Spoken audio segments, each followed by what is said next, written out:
What's up, guys? Welcome back to another video on Pure Panorama. As you can see, the 24 valve, we washed all the salt off. Today we are gonna try and crack into these tie rods on the front end of my 24 valve Cummins. Now I'm hoping that everything will go smoothly and that we can get the new parts together. Holy freaking cars on a Sunday. Go to church, people. Don't people go to church on Sundays? Why there's so many cars out right now? I'm hoping that everything will go somewhat smoothly, that we can get the new stuff put together and somewhat assembled and ready to go, and that we don't have too many troubles trying to get the old stuff off, so we can match them up and reassemble it. So how this is going to work right now is I'm going to get out the new parts, we're going to put things together how they're supposed to be, and then we're going to set it to the side. Then I'll crawl under the truck, we'll start to disassemble things and get the old stuff out of there hopefully, and then we will set them side by side and measure, count our threads where our sleeves connect the inner and outer tie rods together, and try to get everything lined up and matched as perfectly as we can, so that we can go ahead and put things back on, put the new parts on the truck, and hopefully have the alignment be somewhat whereabouts like where it is right now. But no doubt we are still gonna have to send the truck into the shop to get it aligned professionally. So let the fun begin.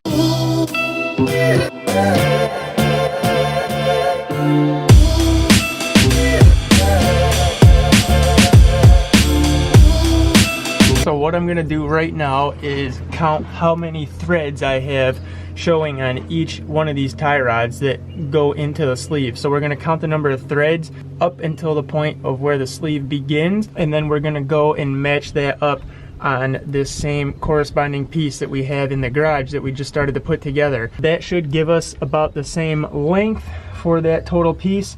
And once we have our lengths with our threads counted on both pieces where our sleeves connect them, then we can go ahead and connect the two of them together, as you see right there, and then we can work on knocking this one loose. So we got to undo it here from the pitman arm, we have to undo it from our knuckle over here and our knuckle down there, and then undo our steering damper, which is right here, and we should be able to, with some luck, hopefully, if luck is on our side, get a pickle fork up in here where the boot is and stuff. We're not too worried about saving these things. It's just going to be scrap metal. So with a pickle fork and a hammer, I'm hoping we can get up in there and knock these suckers free. Now the main socket that we are going to need is a 21mm to pop these nuts free from the knuckles and any of the nuts that are connecting our tie rods together. So this one right down here, and I'm not sure off the top of my head what this one is for the steering damper, but we will obviously get that size and let you know what it is. And then at some good point, we're gonna have to go ahead and pop this one inner tie rod out of the pitman arm again, because we're gonna have to put a new pitman arm on this sucker. So we will be doing that here in the near future, taking care of that. And don't forget, we're also gonna have to do the track bar, but we're gonna keep this track bar on for right now. Probably just go ahead and grease up the ball stud for it, and we'll be good to go for a few.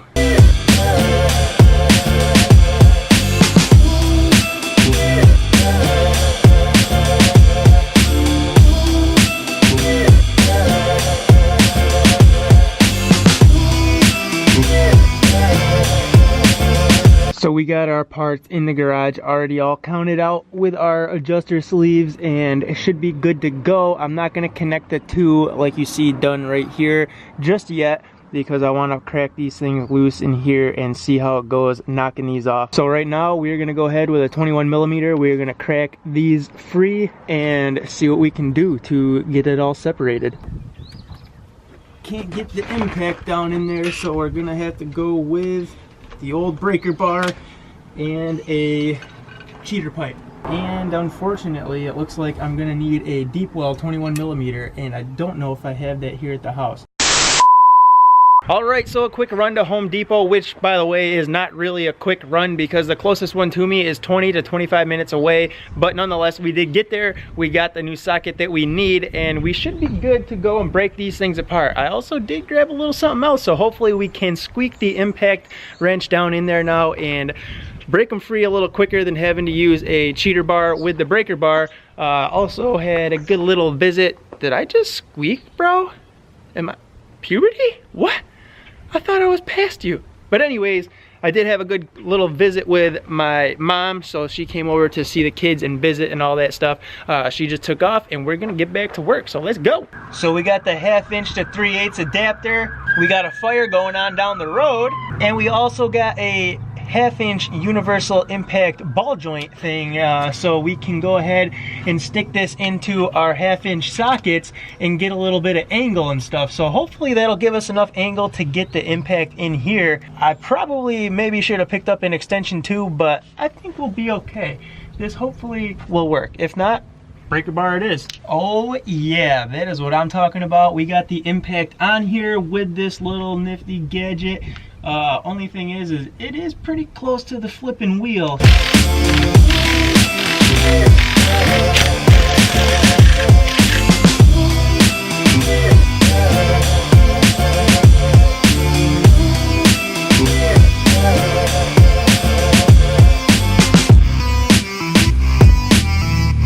Well, let me just say, guys, that this has been fun. Trying to knock this steering damper out of this center drag link so that I can get it into the new one. I did have to completely just remove this thing from the truck. It's a shame that I even have to put this thing back in. I don't know how the truck will run without it for a day or two, but I could order a new one in and get it and put it on the truck, but I don't want to chance it running the truck without this thing, so I'm gonna go ahead and put this old one back in for right now. But we're definitely ordering a new one of these probably this week. So we're gonna be popping this old son of a gun right back out, but we'll be able to do that when it's on the truck. For right now though, I did have to I took it all out with all this old assembly right here just so I could get a better shot on it with the hammer. And I wanted to get a better shot so that I could save it and not mushroom the end of this, so that I wasn't able to get the nut back on there to hold it. So I had to be as fragile as I could with this thing, but we just got it out. I did hit it with some penetrant and a little bit of heat, and that helped out a little bit, and then I was able to knock it loose with this big guy right here, just barely tapping it. Good square hits right on the end of it.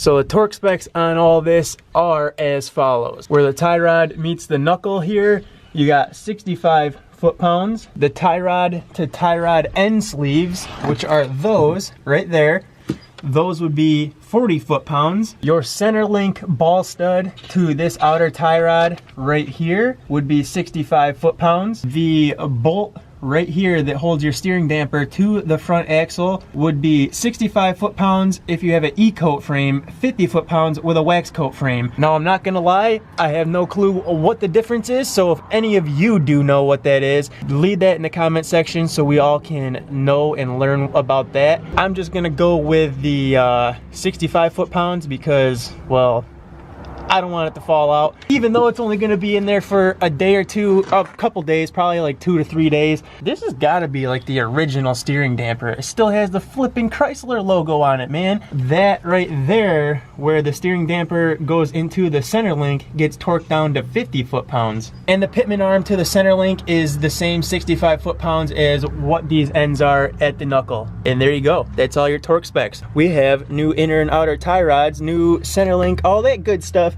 all up in here. Did not do the track bar.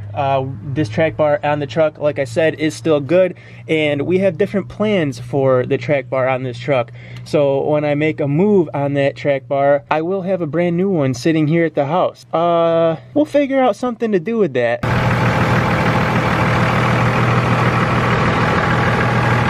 So we have everything all in there, tightened up. I'm a little skeptical about one little thing.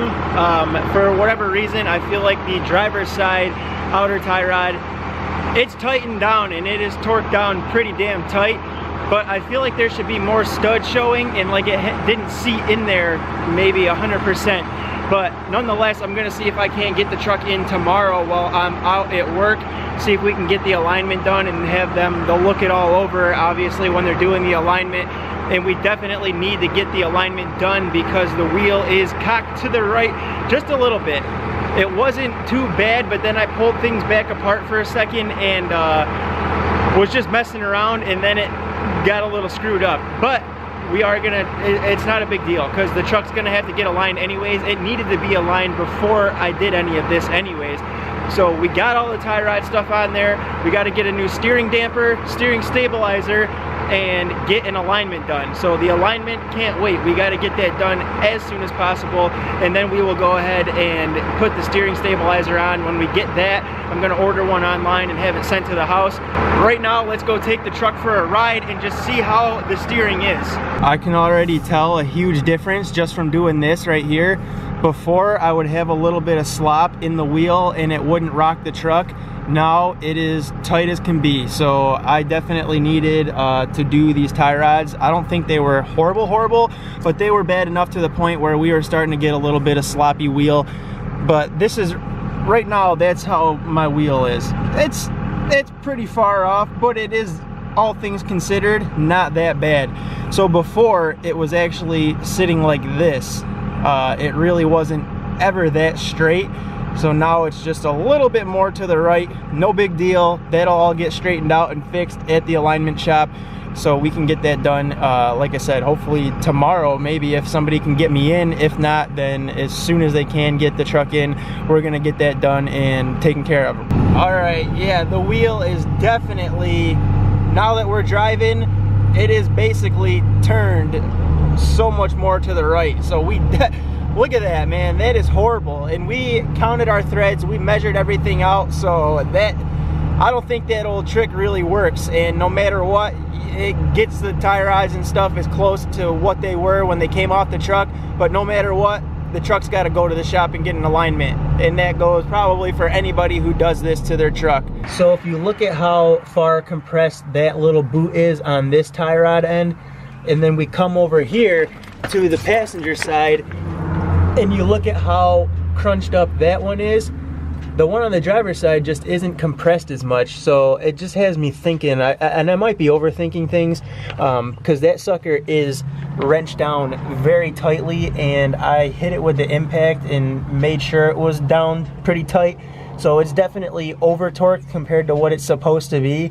And I think I'll be fine until we can get it into the alignment shop, obviously. And again, like I said, once we get it there, they're going to be looking at all this stuff and messing with it to get it all straightened out and get the wheel straight and get this thing aligned. But then again, part of me wants to look up how to do an alignment on my own, because I know it can be done by simple measurements and things like that. So I may just do some research and stuff and see what all is involved with that, and see if it's something that we might be able to just tackle here in the driveway, or at least give it a shot and see how correct and how true we can get the steering wheel.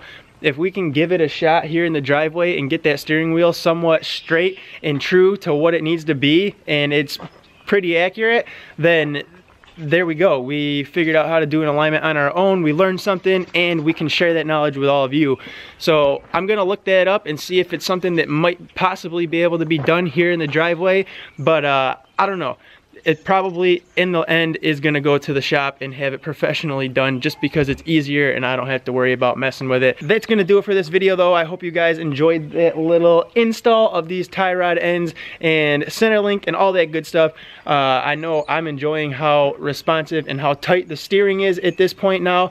Definitely needed those, so the old ones were pretty clapped. If you can do me a favor and hit that like button on your way out, if you're stopping in for the first time and have not subscribed yet, I encourage you to do that. Hit that subscribe button before you leave. There's plenty to come with this 2001 24 Valve Cummins. And guys, I will see you very soon in the next video. Peace.